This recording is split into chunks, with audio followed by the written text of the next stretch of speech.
Marcus Chen had always been the type of person who saw past appearances. Standing at barely 5 feet 6 inches, he'd learned early in life that size didn't determine worth. This philosophy would serve him well aboard the massive interstellar prison ship Terminus, though he didn't know it yet. The transport vessel shuddered as it dropped out of hyperspace, jolting Marcus awake from his restless sleep. Through the reinforced viewport of his cramped cell, he could see the sprawling metallic structure of Terminus growing larger against the star-filled void. The prison ship was a city unto itself, housing the galaxy's most dangerous criminals from dozens of different species. Marcus wasn't dangerous, though. He was here because of a bureaucratic nightmare that had spiraled out of control. What started as a simple cargo dispute on the trade station, Kepler-7 had somehow escalated into charges of inciting interspecies conflict when he'd defended a Zephyrian merchant from harassment by corrupt officials. The trial had been a joke, conducted entirely in galactic standard, which Marcus barely understood at the time.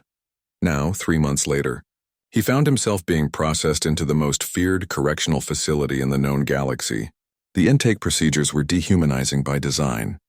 Guards from various species barked orders in multiple languages, while prisoners were stripped, decontaminated, and assigned cell blocks based on their species' compatibility ratings. Marcus noticed immediately that humans were not well regarded here. The Krillian guards sneered at him with their razor-sharp teeth, while the insectoid Chaitaki made clicking sounds that he somehow understood as mockery. Even the other human prisoners kept their distance, having learned that association with troublemakers only brought more attention from the guards.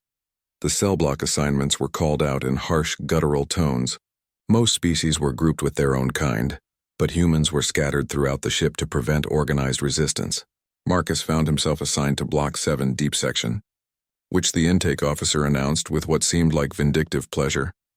The journey to his cell took him through the ship's main corridors, and Marcus got his first real look at the diverse population of Terminus.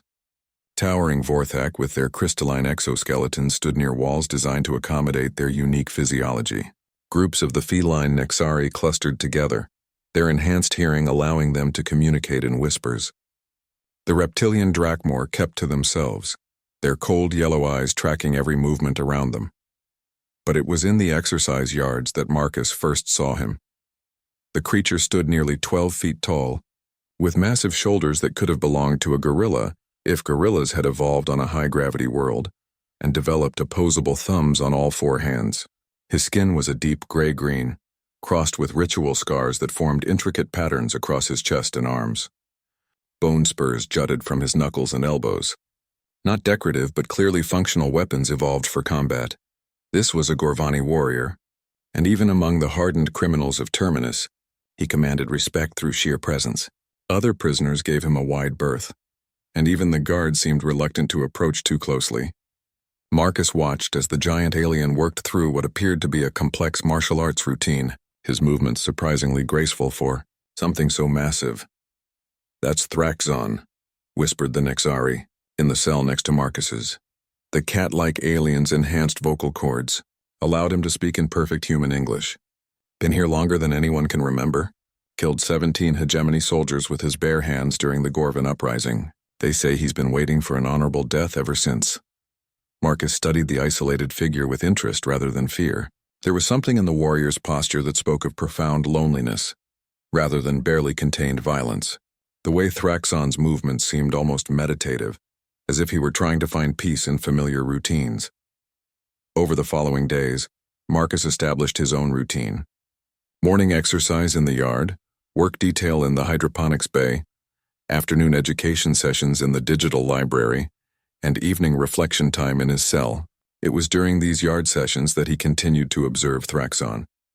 The Gorvani always exercised alone, completing elaborate combat forms that required incredible strength and flexibility. Other prisoners would sometimes watch from a distance, but none dared approach. The few times someone had accidentally gotten too close, Thraxon's reaction was swift and decisive. Not violent, but a clear demonstration that his personal space was not to be violated. Marcus noticed other things too. The way Thraxon would pause sometimes in his routines, staring off into space with an expression that transcended species barriers. Grief was universal, and Marcus recognized it when he saw it. The warrior was mourning something or someone. The breakthrough came during Marcus's second week aboard Terminus. A fight had broken out in the yard between a group of Drakmor and some human prisoners over access to the weight equipment. The situation was escalating quickly, with both sides calling for backup from their respective allies. Prison guards were moving in with shock batons and restraint fields.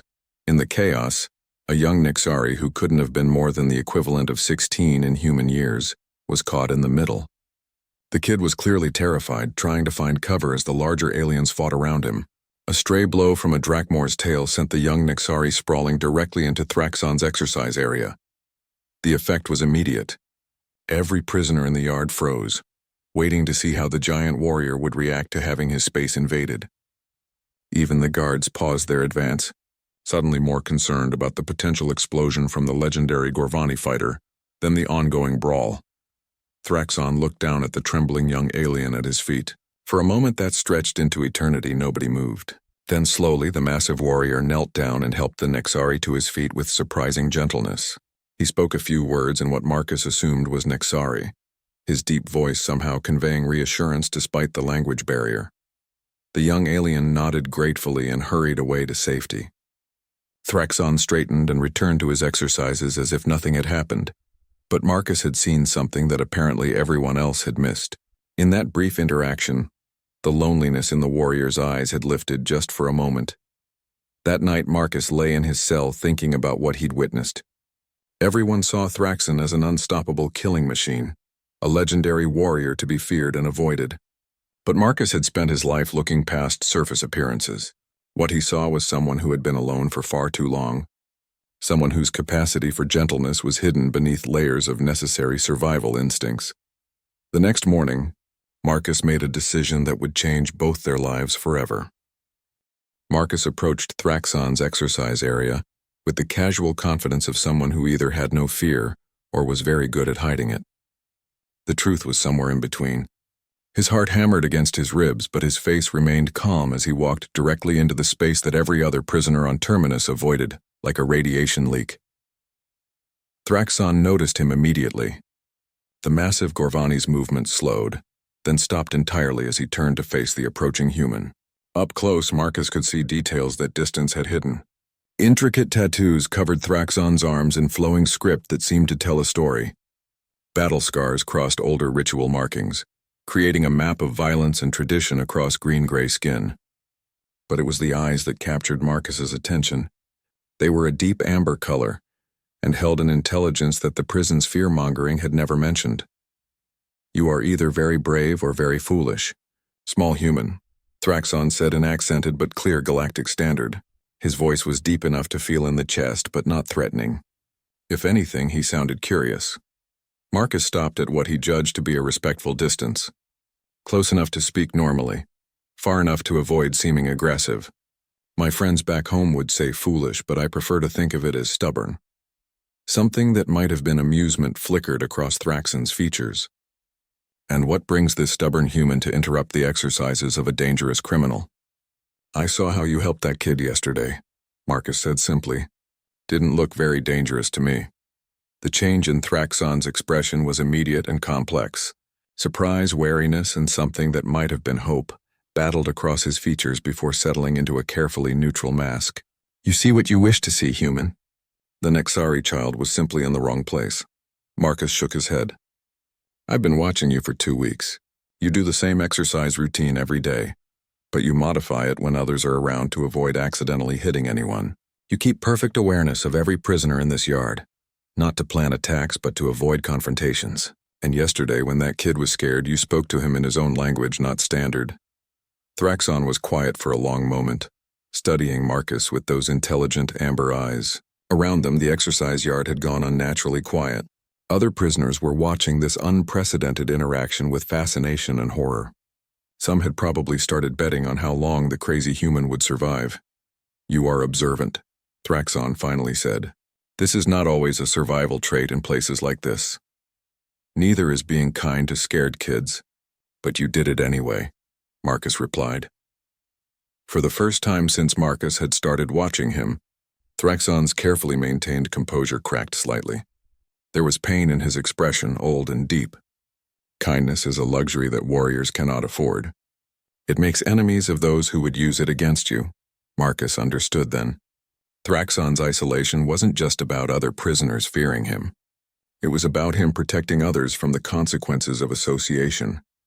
In a place like Terminus, showing weakness could get you killed, and caring about someone was the ultimate weakness. Maybe, Marcus said, but it seems to me that without kindness we're just animals fighting over scraps.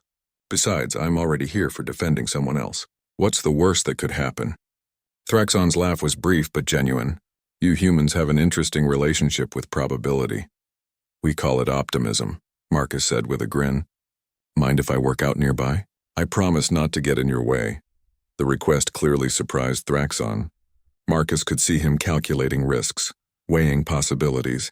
Finally, the giant warrior nodded toward an empty space about 10 feet away. You may exercise there, but maintain distance, for your own safety. Marcus nodded and moved to the designated spot. He began his own workout routine, a mixture of calisthenics and martial arts forms he'd learned during his brief military service. His movements were precise but unremarkable compared to Thraxon's display of strength and skill. For several minutes they exercised in parallel silence. Marcus was acutely aware of the attention they were drawing.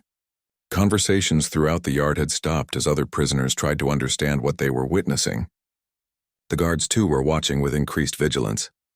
Your form is adequate, Thraxon said during a brief pause. But your stance lacks foundation. Marcus paused mid-movement. I'm not formally trained. Just picked up what I could in basic training and from instructional videos. Videos, Thraxon repeated the word with obvious distaste. No warrior learns from watching images. Combat is about feeling, understanding the flow of energy and momentum. Without warning, Thraxon moved closer and demonstrated a stance. His posture was perfect, every muscle engaged in precise balance. Foundation comes from here, he said, indicating his feet and the way they connected to the ground. Power flows upward, but without proper foundation it dissipates uselessly. Marcus attempted to copy the stance. Thraxon studied his position critically, then made a small adjustment to Marcus's foot placement. The difference was immediate and dramatic. Marcus could feel how much more stable and powerful the stance was. Better, Thraxon acknowledged. You learn quickly. Good teacher, Marcus replied simply. The compliment seemed to affect Thraxon more than Marcus had expected. The massive warrior went very still, his expression becoming distant. Marcus realized he'd probably just said something significant without understanding the cultural context. It has been, Thraxon began, then stopped. He seemed to struggle with the words. It has been many cycles since anyone called me teacher. Marcus sensed an opportunity to learn more about his new acquaintance, but also recognized the importance of not pushing too hard. Teaching is an honor in human culture. We believe that sharing knowledge is one of the highest forms of respect. Among my people as well, Thraxon said quietly. Before the war, before this place. He gestured vaguely at the prison around them. What were you before? Marcus asked gently. Thraxon was quiet for so long that Marcus thought he wouldn't answer. When he finally spoke, his voice carried the weight of profound loss. I was a mentor to young warriors. I taught combat forms, yes, but also philosophy, honor, the traditions that made us more than simple fighters. I had students who looked to me for guidance in becoming protectors of our people. Marcus could hear the pain in every word. What happened to them? The hegemony happened, Thraxon said, his voice hardening. They came to Gorvin with offers of alliance, of mutual benefit. Our leaders believed their lies. When my students stood against the betrayal, they were slaughtered. I arrived too late to save them, but in time to ensure their deaths were avenged. The pieces clicked into place for Marcus. Thraxon wasn't just a warrior who had killed hegemony soldiers. He was a teacher who had lost his students and fought desperately to honor their memory. The 17 soldiers he'd killed weren't random victims of rage, but specific targets who had participated in a massacre. I'm sorry, Marcus said, and meant it completely. Thraxon looked at him with surprise. You apologize for actions you did not take, for a people you do not know? I apologize for your loss, Marcus clarified. Losing students, people you'd trained and cared about, that's a wound that never really heals. Something in Thraxon's expression shifted again. The wall of careful isolation developed its first real crack. You speak as one who understands such loss. Marcus nodded slowly. Different circumstances, but yeah. I had people depending on me once. Made promises I couldn't keep.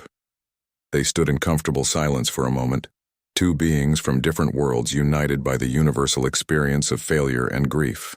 Around them, the exercise yard had returned to its normal rhythm, though Marcus noticed they were still drawing occasional glances.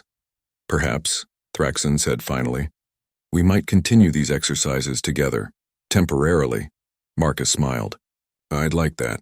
Maybe you could teach me some more proper stances. For the first time since Marcus had known him, Thraxon's expression held something that might have been contentment. Yes, I think I could do that. Neither of them realized that their simple agreement to exercise together had just marked the beginning of something that would challenge every assumption about friendship, loyalty, and the true meaning of strength in the harsh universe of Terminus. The friendship between Marcus and Thraxon developed slowly, like trust often does in dangerous places. What started as shared exercise time evolved into quiet conversations and mutual respect. Other prisoners watched this unlikely alliance with mixtures of fascination, confusion, and growing concern.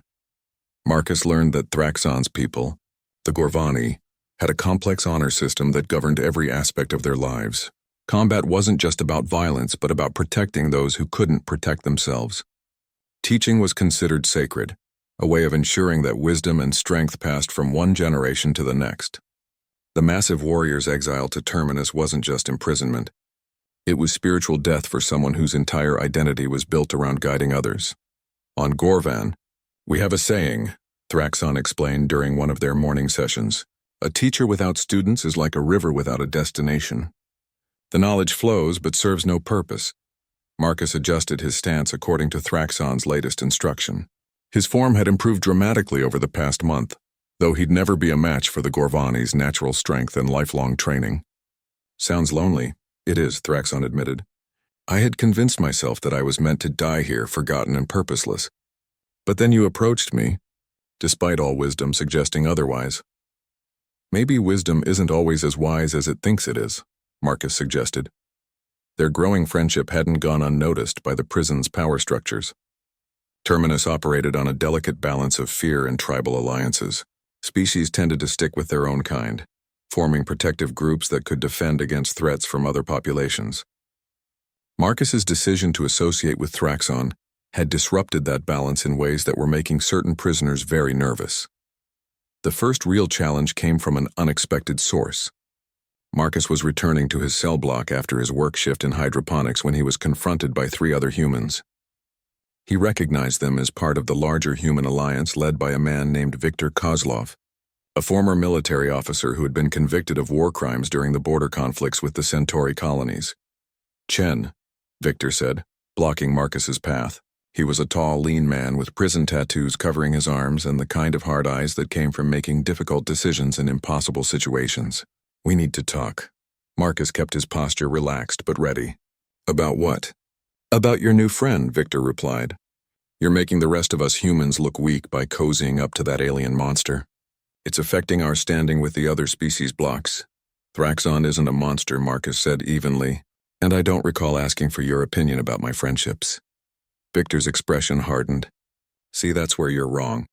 On this ship, everything you do affects the rest of us. We survive by maintaining respect and fear from the other populations.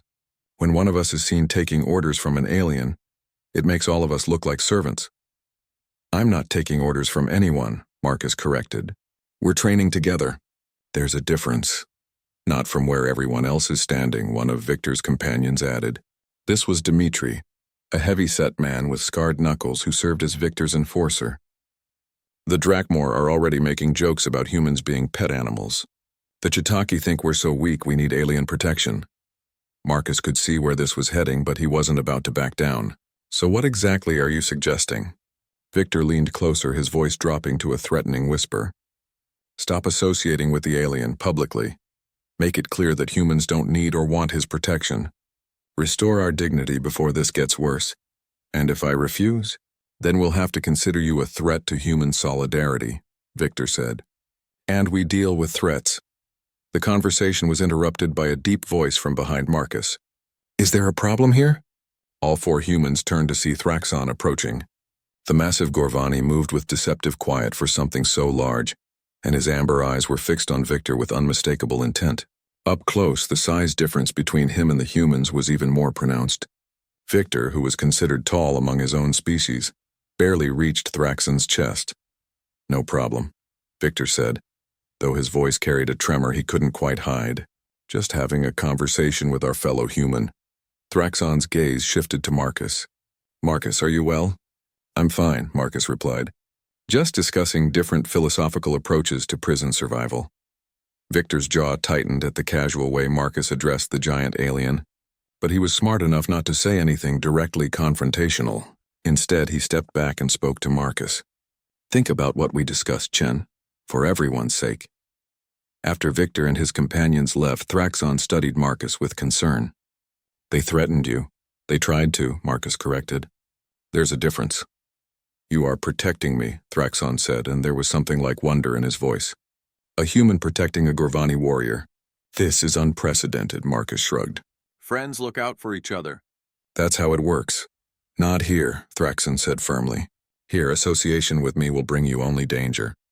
Victor Kozlov speaks truth about one thing, even if his solutions are wrong. Your friendship with me does affect how other species perceive humans. "Let me worry about other humans," Marcus said. "I'm not changing my mind about this." But the confrontation with Victor had consequences beyond the immediate threat. Word of the exchange spread quickly through the prison's communication networks. Different species blocks began reassessing their relationships with the human population. Some saw Marcus's friendship with Thraxon as a sign of human unpredictability, which could be dangerous. Others viewed it as evidence that humans were weak and needed alien protection. The situation escalated 3 days later, when a group of young Drakmor decided to test human resolve directly. They cornered Marcus in the dining hall during the evening meal, making loud comments in their own language that clearly referenced his association with Thraxon. Marcus didn't understand the words, but the mocking tone was universal. "Translate for me," Marcus said to a nearby Nixari who was trying to stay out of the confrontation. The cat-like alien's ears flattened against his head. "They say you are a pet human who needs alien master for protection. They say all humans are weak like you." Marcus nodded and stood up slowly. The dining hall had gone quiet, with hundreds of prisoners from dozens of species watching to see how this would play out. Victor and his human allies were at a table across the room, making no move to intervene. This was exactly what they'd warned Marcus about. The lead Drakmor, a reptilian creature about Marcus's height but probably twice his weight, stepped closer. His yellow eyes gleamed with predatory amusement as he switched to heavily accented standard. "Where is big friend now, little human? Not here to protect you?" Marcus looked around the dining hall, taking in all the watching faces. He could see the calculation in their expressions. How he handled this moment would determine not just his own fate, but how humans were perceived and treated for the remainder of his sentence. "You're right," Marcus said loud enough for everyone to hear. "Thraxon isn't here to protect me." The Drakmor grinned, showing rows of sharp teeth. "Then you are alone, little pet." Marcus smiled back, and there was something in his expression that made the reptilian alien's grin falter slightly. "That's where you're wrong. I don't need protection. I never did. What happened next would become legend aboard Terminus." Marcus moved with speed and precision that caught the Drakmor completely off guard. His months of training with Thraxon had taught him more than just proper stances. He'd learned to use an opponent's strength against them, to find weak points that strength couldn't protect. The fight lasted less than 30 seconds. When it was over, the lead Drakmor was unconscious on the floor, and his two companions were backing away with new respect in their eyes. Marcus hadn't just won. He'd won decisively and without sustaining any significant injury himself. The dining hall erupted in surprised chatter as various species processed what they'd just witnessed. A human had defeated a Drakmor warrior in single combat without help from his alien friend. The implications were significant and complicated. Victor appeared at Marcus's side, his expression mixed. "That was well done," he admitted grudgingly. "But this isn't over. You've made enemies today." Marcus nodded, still breathing hard from the adrenaline. "I know, but I've also made a point." Across the hall, Thraxon appeared in the doorway. He took in the scene with one sweeping glance, noting the unconscious Drakmor and Marcus's defensive posture. Their eyes met across the crowded space, and Marcus saw something new in the giant warrior's amber gaze. Pride. The aftermath of Marcus's victory in the dining hall sent ripples throughout Terminus that neither he nor Thraxon had anticipated. Within hours, the story had been retold dozens of times, with each version growing slightly more dramatic. By the next morning, Marcus had supposedly defeated 3 Drachmor simultaneously while blindfolded. By the afternoon, he'd apparently done it with one hand tied behind his back. The truth was impressive enough. A human had defeated a Drachmor warrior using technique and speed rather than brute force, demonstrating that Earth's species possessed capabilities that had been underestimated. More importantly, he'd done it without calling on his powerful alien friend for assistance, proving that his association with Thraxon was based on choice rather than necessity. "You have changed the perception of your entire species," Thraxon observed during their morning training session. "This was not a small thing you accomplished." Marcus adjusted his grip on the improvised training weights they'd constructed from scrap metal. "Wasn't trying to make any grand statements. Just stood up for myself. Sometimes the greatest statements are made by those who do not intend them," Thraxon replied. "But you must understand your actions yesterday have created new dangers alongside the respect you've earned." The Gorvani was right. While some species were reassessing their opinions of humans upward, others were viewing Marcus's capabilities as a potential threat. The Chitaki Collective, in particular, seemed concerned about what other abilities humans might be hiding. Their insectoid scouts had been watching Marcus's training sessions with increasing intensity. More immediately concerning was the response from the prison's power brokers. Terminus maintained its delicate stability through a complex network of alliances and understandings between different species groups. When one group's status suddenly shifted, it affected everyone else's position in the hierarchy. The summons came 3 days after the dining hall incident. Marcus was escorted by 4 guards to a part of the ship he'd never seen before, where the high-security cells housed the prison's most influential residents. These weren't necessarily the most dangerous criminals, but rather the ones whose word carried weight among their respective populations. The meeting room was Spartan but clean, with seating arrangements designed to accommodate multiple alien physiologies. Around the table sat representatives from the major species blocks. Victor for the humans, a massive Vorthak, whose crystalline shell reflected the overhead lights, a senior Chitaki whose compound eyes tracked Marcus's every movement, and several others he didn't recognize. "Marcus Chen," said the Vorthak in a voice like grinding stone, "you have disrupted the established order." Marcus remained standing, having been offered no seat. "I defended myself against an attack." "That's hardly revolutionary. The method of your defense suggests capabilities your species has not previously demonstrated." The Chitaki representative clicked in precise standard. "This requires reassessment of human threat potential." Victor leaned forward. "Chen doesn't represent human capabilities in general. He's been training with the Gorvani warrior. Whatever skills he's developed are anomalous, are they?" asked a reptilian alien Marcus didn't recognize. "Or have humans simply been concealing their true abilities?" Marcus could see where this was heading.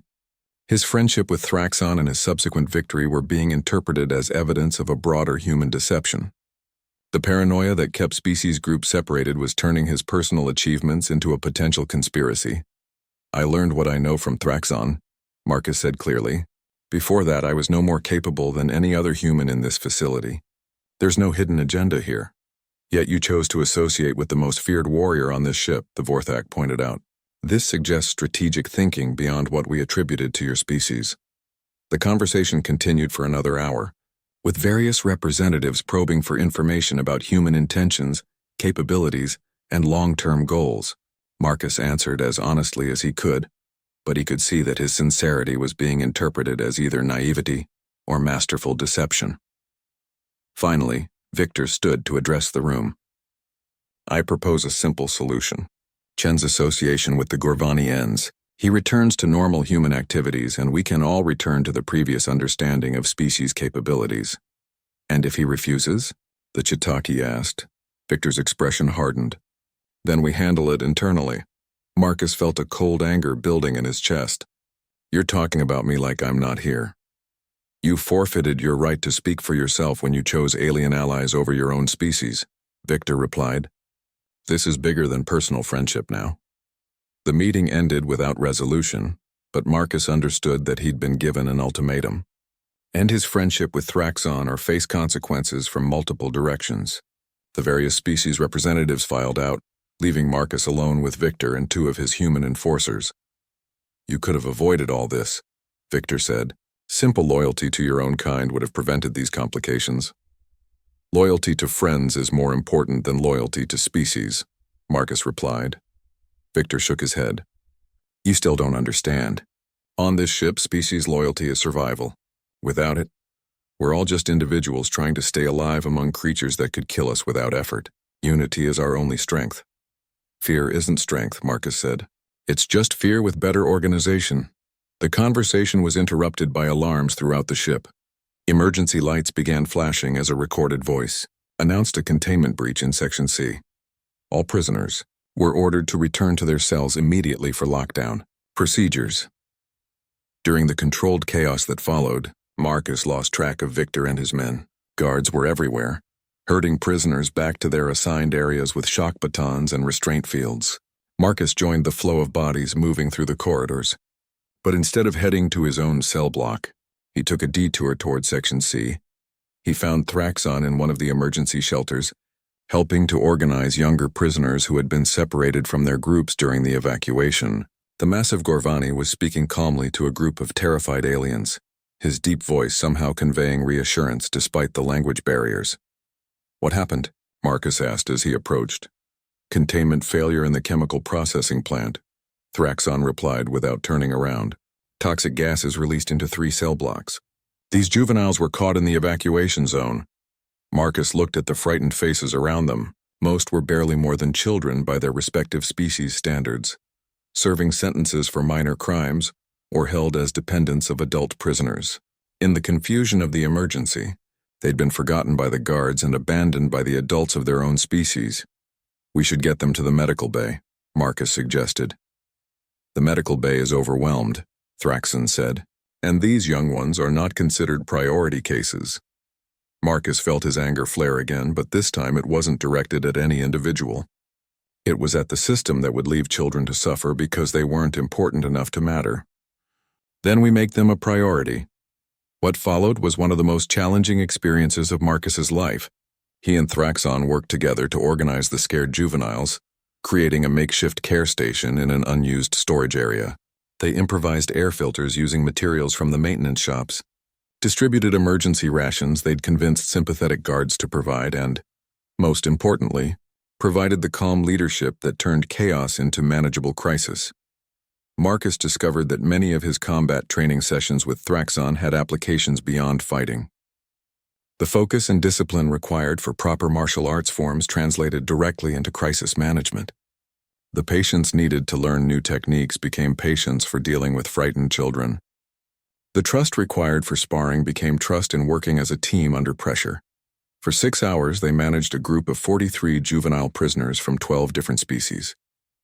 They organized sleeping arrangements that accommodated different physiologies, mediated disputes between natural enemies forced to cooperate, and maintained order when the air recycling systems failed twice more. Most importantly, they demonstrated something that went beyond species loyalty or individual survival.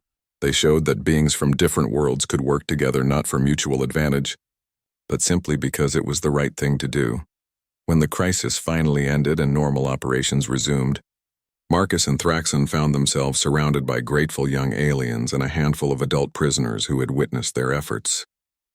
Word of what they'd accomplished spread quickly through the ship's communication networks. "You know this changes everything," Marcus said as they finally returned to their respective cell blocks. Thraxon nodded slowly. "Yes, but perhaps change was inevitable from the moment you decided to approach me in the exercise yard." Marcus smiled tiredly. "No regrets?" "None," Thraxon replied firmly. "Today I remembered what it means to be a teacher. That is worth whatever consequences may follow." Neither of them realized that their actions during the emergency had been observed by someone whose opinion would matter more than all the species representatives combined. Warden Kesathyra had been running Terminus for 15 standard years, and in that time, she'd seen every possible variation of prisoner behavior. The tall, graceful Etherian had built her reputation on maintaining order through careful balance rather than brute force. Understanding that a facility housing the galaxy's most dangerous criminals required more sophistication than simple suppression. She'd been watching the developing friendship between Marcus Chen and Thraxon with professional interest that had gradually evolved into something approaching fascination. Two beings from species that had never been allies, bridging gaps that most considered unbridgeable, while navigating the complex social dynamics of the galaxy's most challenging correctional environment. The emergency response had clinched it. Kessathyra had reviewed the security footage multiple times, watching Marcus and Thraxon coordinate their efforts with an efficiency that suggested years of partnership rather than months of acquaintance. More importantly, she'd observed how other prisoners had responded to their leadership during the crisis. Fascinating, she'd murmured to her chief of security, a pragmatic Nixari named Veltar. They've accidentally created something we've been trying to engineer for decades. Veltar's ears had twitched with curiosity. Which is? Genuine interspecies cooperation based on mutual respect rather than fear or necessity. Now, 3 days after the emergency, Kessathyra was preparing for a conversation that would either validate her theories about rehabilitation and interspecies relations, or confirm that she'd been dangerously naive about the possibility of real change. Marcus arrived at the warden's office under guard escort.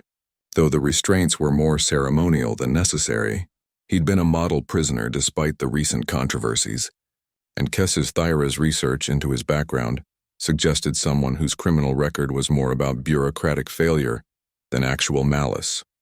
"Please, sit," Kessathyra said in her melodious voice. The Etherian's office was designed to accommodate multiple species, with adjustable seating and environmental controls. "I wanted to discuss your recent activities." Marcus took the offered chair, noting the way the warden's large, multifaceted eyes seemed to observe him from multiple angles simultaneously. "If this is about the emergency response, Thraxon and I were just trying to help." "Indeed," Kessathyra said, "and your efforts were quite successful. 43 juveniles safely evacuated and cared for, 0 injuries, and remarkable cooperation between species that normally consider each other natural enemies." "They were scared kids," Marcus said simply. Didn't matter what species they were. Kessathyra made a note on her digital tablet. "That perspective is exactly what makes your case interesting, Mr. Chen. Tell me, what did you know about Gorvani culture before you approached Thraxon?" Marcus considered the question. "Honestly, almost nothing. I knew they were big, strong, and that everyone was afraid of him. But I could see he was lonely, and loneliness is something I understand regardless of species." "You weren't concerned about the danger?" "Sure, I was nervous," Marcus admitted. "But I was more curious than afraid. He helped that kid in the yard, and that told me more about his character than his reputation did." Kessathyra nodded approvingly. "And has your opinion of him changed since then?" "Completely," Marcus said without hesitation. "He's one of the most honorable people I've ever met. His strength isn't what makes him dangerous, it's his principles. He'd die before betraying someone he cared about, even if that someone was from a different species." "Especially then," Marcus replied. "Protecting those who can't protect themselves is central to everything he believes in." Kessathyra set down her tablet and leaned forward slightly. "Mr. Chen, what I'm about to tell you is not common knowledge among the prisoner population. Thraxon was not sentenced to life imprisonment for killing 17 hegemony soldiers." Marcus felt confusion wash over him. "But everyone believes what they've been told." Kessathyra interrupted gently. "The truth is more complex. Thraxon was actually defending a hegemony medical facility during the Gorvan uprising. The 17 soldiers he killed were deserters who were attempting to murder wounded prisoners and civilian refugees." The revelation hit Marcus like a physical blow. He was protecting enemies of his own people. "He was protecting innocents," Kessathyra corrected. "Wounded soldiers and civilian medics who could not defend themselves. His own government branded him a traitor for interfering with legitimate military action against hegemony personnel. The hegemony charged him with the deaths of their soldiers because acknowledging the circumstances would have required admitting their military had war criminals in its ranks." Marcus struggled to process this information. "So he's been imprisoned by both sides for doing the right thing?" "Precisely. and rather than defend himself or reveal the truth, he has maintained silence for 8 years. His honor code prevents him from speaking against his own people, even when they've betrayed everything he stands for. Why are you telling me this? Kesuthyra stood and moved to the large viewport that dominated one wall of her office. Beyond the reinforced transparisteel, the stars provided a backdrop for her words. Because I believe you and Thraxon represent something extraordinary. You've formed a genuine friendship that transcends species barriers, cultural differences, and the artificial divisions that keep this facility stable but stagnant. I still don't understand what you want from me. I want you to continue being exactly what you are, Kesuthyra said, turning back to face him. But I also want to offer you an opportunity that could benefit not just the two of you, but potentially thousands of beings throughout the galaxy. She returned to her desk and activated a holographic display. Images of various star systems and space stations appeared in the air between them. The Galactic Council has authorized a new experimental program. Rehabilitation through interspecies cooperation. Selected prisoners would be transferred to a research facility where they would work on projects designed to benefit multiple civilizations simultaneously.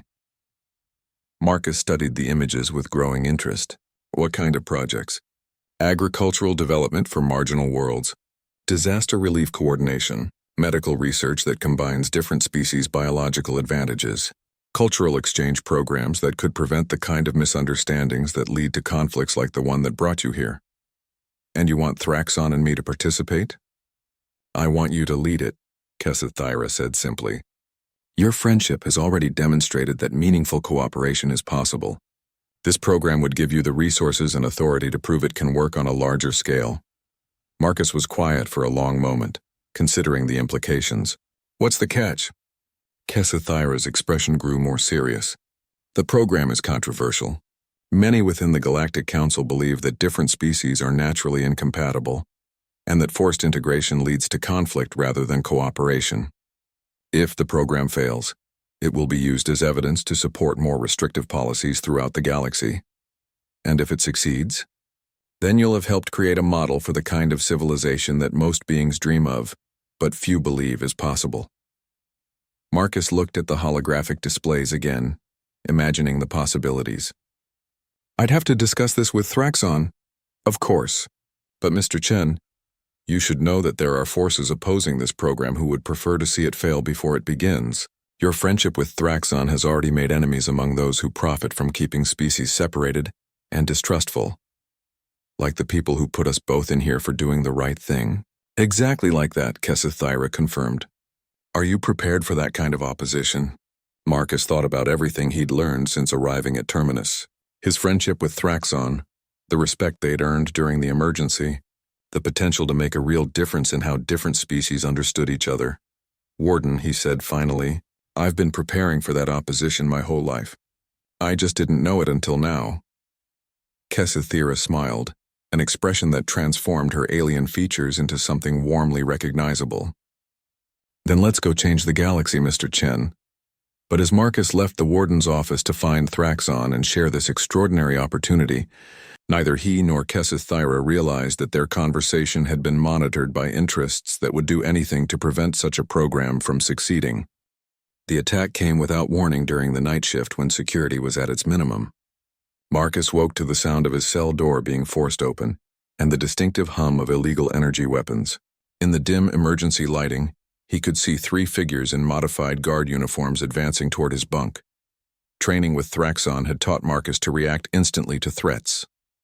He rolled off his sleeping platform just as an energy blast scorched the wall where his head had been moments before. The confined space of his cell worked against his attackers, forcing them to enter single file and limiting their ability to coordinate. The first attacker made the mistake of getting too close. Marcus used a joint lock Thraxon had taught him, redirecting the alien's forward momentum into the wall hard enough to crack the reinforced polymer. The second attacker hesitated for a crucial moment, giving Marcus time to grab the fallen weapon and roll behind his small desk. Marcus Chen, the remaining attacker, called out in accented standard. You will come with us or your alien friend dies. Marcus peered around the edge of his makeshift cover. The speaker was a hegemony operative, unmistakably human but wearing the kind of adaptive camouflage that suggested military-grade equipment. The fact that humans were involved explained how they'd gotten past the security systems designed to detect alien infiltrators. "Who sent you?" Marcus demanded, keeping the captured energy weapon trained on the doorway. "People who understand that some experiments are too dangerous to be allowed," the operative replied. "Your friendship with the Gorvani has created unrealistic expectations about interspecies cooperation. That cannot be permitted to continue." Marcus felt a chill that had nothing to do with the recycled air. "The rehabilitation program? We'll die with you and your alien pet," the operative confirmed. "The galaxy is better served by maintaining proper boundaries between species." The conversation was interrupted by an explosion somewhere else in the prison. Emergency alarms began blaring as the lights flickered and went out entirely. In the darkness, Marcus heard his attacker curse in at least 3 different languages. "Backup plan," the operative muttered into a communication device. "Target is resisting. Initiate facility-wide distraction."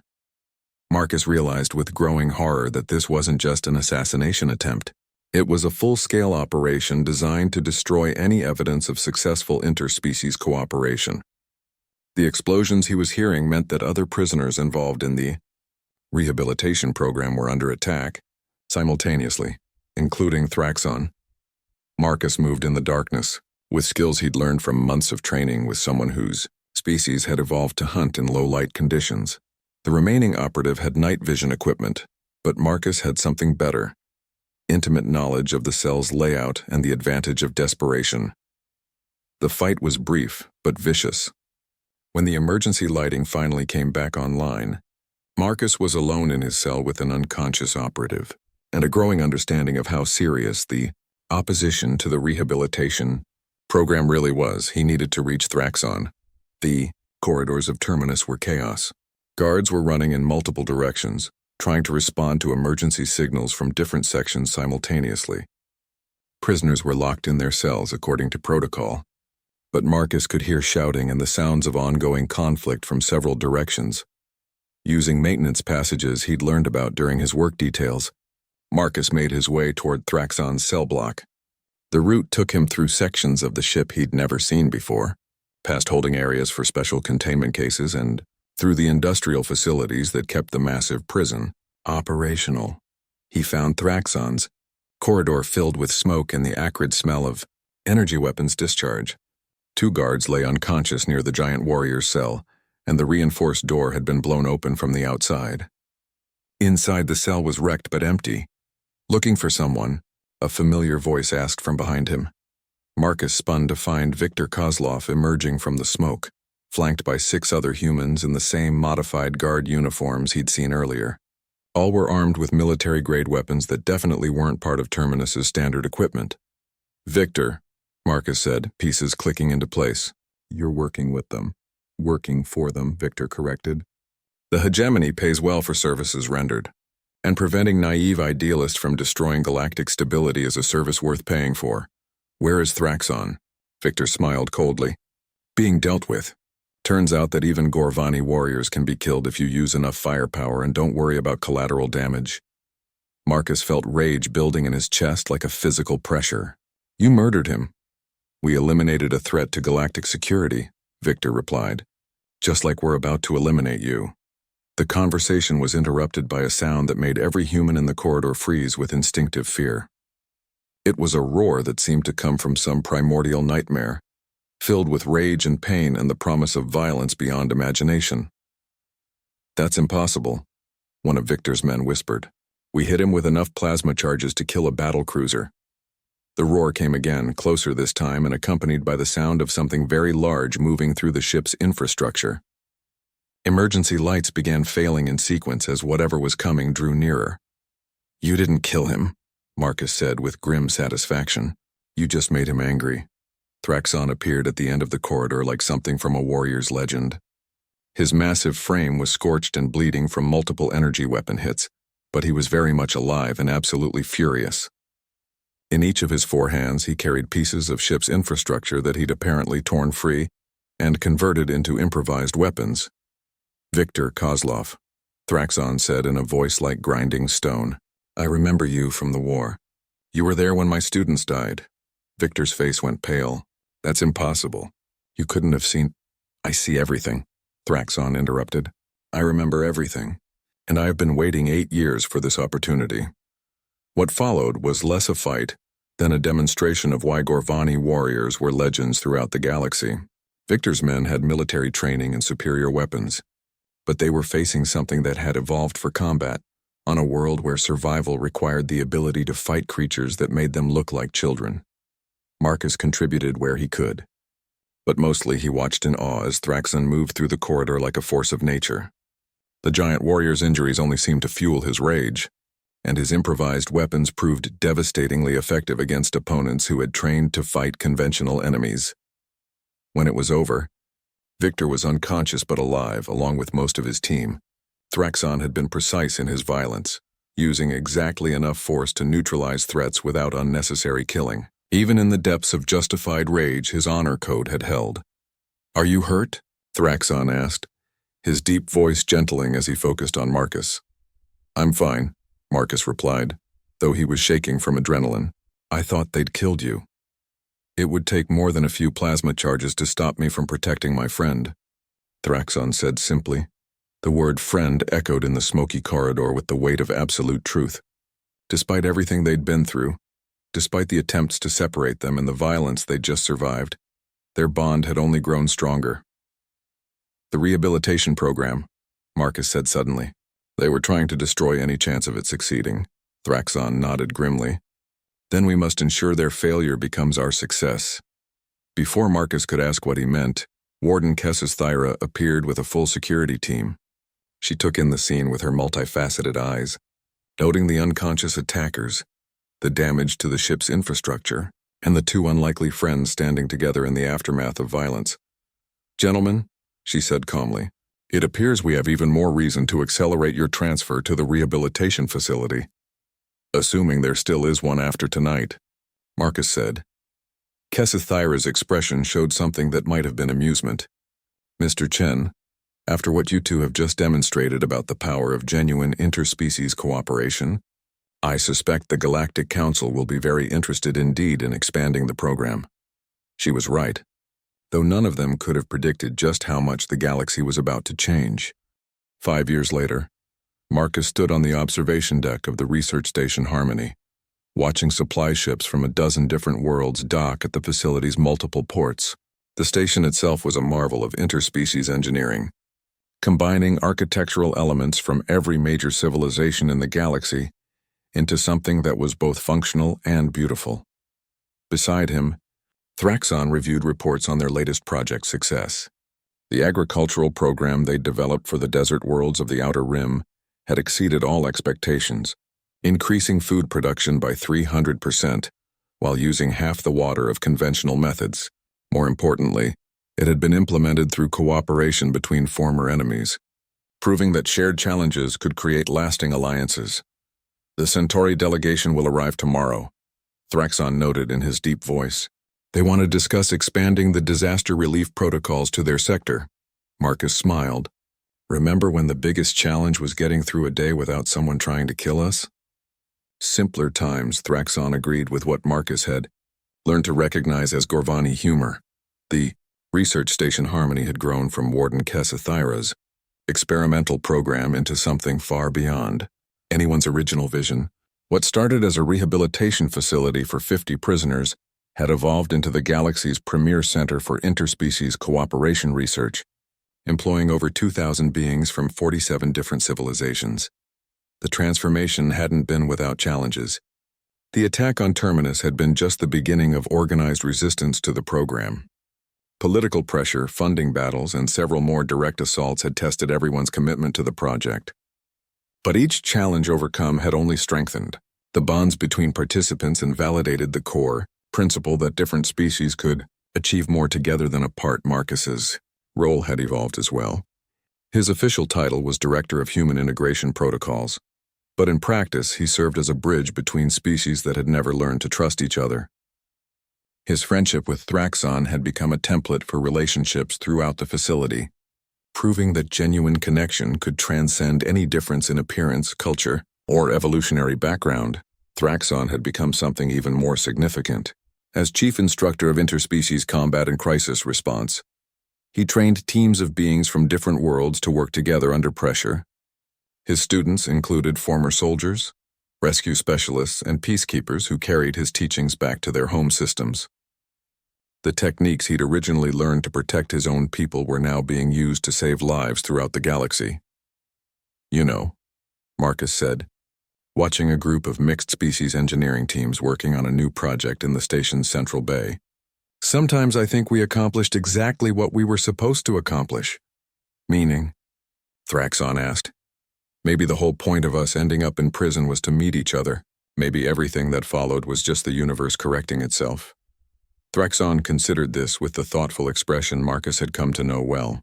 "An interesting perspective. Though I prefer to think we created our own destiny through our choices. Same result either way," Marcus pointed out. Their conversation was interrupted by an alert from the station's communication system. A priority message was incoming from the Galactic Council chambers on the capital world. Marcus and Thraxon exchanged glances before making their way to the main conference room. The holographic image that materialized was of Council Speaker Val Thane, an elderly Etherian whose authority was respected throughout the known galaxy. Her expression was serious but not grim, suggesting important news rather than crisis. "Director Chen, Instructor Thraxon," she began formally. "The Galactic Council has completed its comprehensive review of the Harmony Station project and its applications throughout member systems." Marcus felt his stomach tighten. Despite 5 years of success, political opposition to interspecies cooperation remained strong in many quarters. Conservative factions had been working tirelessly to prove that the program was naive at best and dangerous at worst. "The results of this review," Val Thane continued, "have led to an unprecedented decision. The Council has voted to establish the Interspecies Cooperation Protocol as the new standard for all joint ventures between member civilizations." Marcus and Thraxon looked at each other in amazement. This was far beyond their most optimistic hopes for the program. "Furthermore," the speaker continued, "the Council has authorized the construction of 50 additional research facilities based on the Harmony Station model. Each will be staffed by graduates of your training programs and will focus on specific challenges facing different regions of the galaxy." The implications were staggering. What had started as a friendship between two prisoners was about to become the foundation for a new era of galactic civilization. "There is one additional element to this decision," Val Thane said, and her expression became more personal. "The Council has recognized that the success of this program is directly attributable to the relationship between a human and a Gorvani who chose to see past their differences to their shared values. Therefore, they have authorized the establishment of the Chen Thraxon Institute for Advanced Interspecies Relations." Marcus felt his knees go weak. Having an institute named after them was honor beyond imagination, but it also represented responsibility on a scale he'd never considered. "Will you accept this appointment?" Val Thane asked. Marcus looked at Thraxon, seeing his own mixture of excitement and apprehension reflected in the giant warrior's amber eyes. They'd come so far from that first tentative conversation in the exercise yard of Terminus, but the core of their friendship remained unchanged. "We accept," they said simultaneously, then looked at each other and laughed. Val Thane's stern expression cracked into something approaching a smile. "Excellent. Your first assignment will be to establish protocols for the integration of newly discovered civilizations. We've recently made contact with 3 species that show potential for Council membership, but their cultures are challenging." After the communication ended, Marcus and Thraxon stood in comfortable silence, processing the magnitude of what they'd just committed to. Through the observation windows, they could see the bustling activity of the station that had become their home, filled with beings from across the galaxy working together on projects that would have been impossible for any single species to accomplish alone. "Any regrets?" Marcus asked, echoing the question he'd posed years earlier in the aftermath of their first crisis together. "None," Thraxon replied firmly, "though I suspect our greatest adventures still lie ahead of us." Marcus nodded, thinking about newly discovered civilizations and the challenges of bringing them into the galactic community. Each new species would bring their own perspectives, their own strengths, and their own fears about trusting beings unlike themselves. But he and Thraxon had proven something important. Friendship could bridge any gap. Understanding could overcome any difference. And the choice to see the best in others could literally change the galaxy. You know what the best part is? Marcus said as they prepared to return to their duties. What's that? Somewhere out there are beings who haven't met their closest friend yet, because they're too afraid to approach someone who looks different from them. And now we get to help them find the courage to take that first step. Thraxon's expression softened into something Marcus had rarely seen from the massive warrior. Pure contentment. Yes, we get to be teachers again. And with that simple statement, the human who had dared to befriend a giant alien warrior, and the Gorvani who had rediscovered his purpose, walked back into the station that represented their shared legacy, ready to help the galaxy learn what they had discovered in the most unlikely of places, that the greatest strength comes not from standing alone, but from choosing to stand together.